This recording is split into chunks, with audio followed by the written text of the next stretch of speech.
Radio Pakistan کے لیے۔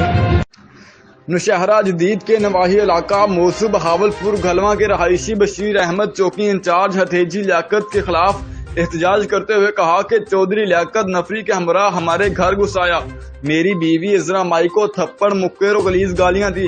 چوکی انچارج لیاقت وبال جان بن گیا۔ بشیر گلو نے اپنے رشتہ داروں کے ہمراہ احتجاج کرتے ہوئے کہا کہ چوکی انچارج لیاقت ہمارے گھر گھس کر چادر اور چار دیواری کا تقدس پامال کرتے ہوئے عذرا مائی کو تھپڑ مکے مارے اور غلیظ گالیاں بھی دیں، ہمارے کمرے میں گھس کر گھر میں پڑا سامان کو اتر بتر کر دیا۔ عذرا مائی نے کہا کہ آئے روز چودھری لیاقت ہمیں تنگ کرتا ہے، میرا 10 سال کا بیٹا ہے جو دینی تعلیم حاصل کرنے کے لیے 6 ماہ سے بہاولپور میں ایک مدرسے میں تعلیم حاصل کر رہا ہے،